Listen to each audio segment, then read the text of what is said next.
L'affaire de la cloche de bord. Abonne-toi et like la vidéo.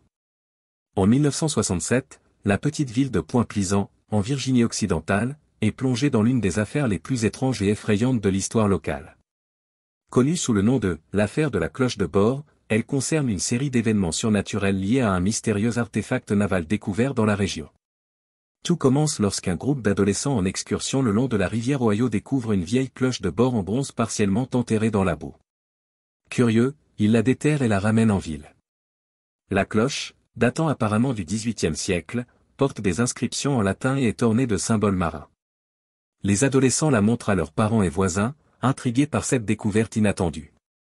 Quelques jours après la découverte de la cloche, des phénomènes étranges commencent à se produire. Les résidents de Point-Pleasant rapportent des apparitions d'une figure fantomatique vêtue d'un uniforme de marin d'époque. La figure est vue errant près de la rivière et parfois même dans les rues du centre-ville. Ceux qui l'aperçoivent parlent d'une présence glaciale et d'un sentiment de terreur inexplicable. Parallèlement, des maisons proches de l'endroit où la cloche a été trouvée commencent à être hantées par des bruits de pas, des coups et des cris étouffés, comme si une scène de lutte se déroulait invisible. Les animaux domestiques montrent des signes d'agitation extrême, refusant de s'approcher de la cloche et aboyant ou miaulant sans raison apparente. L'inquiétude croît lorsque plusieurs personnes tombent gravement malades sans cause médicale identifiable. Des fièvres soudaines, des cauchemars violents et une sensation de suffocation durant le sommeil deviennent courants. La peur et la superstition s'emparent de la communauté, certains affirmant que la cloche est maudite et qu'elle a ramené avec elle l'esprit d'un marin perdu en mer.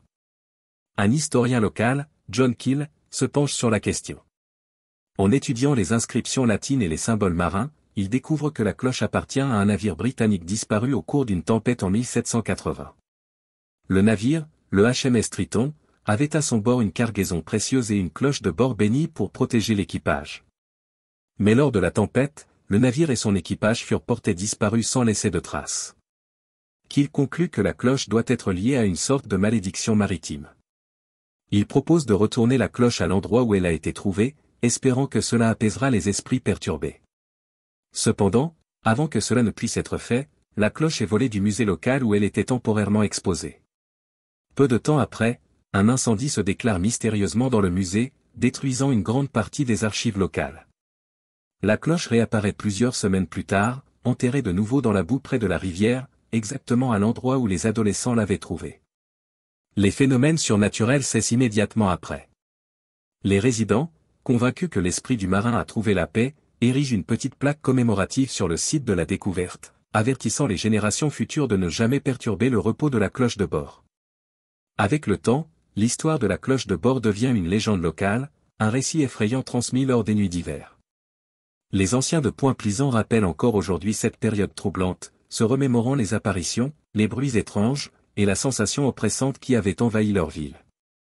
La cloche, quant à elle, reste enfouie sous la terre, sa présence gardée en secret, respectée et crainte par tous.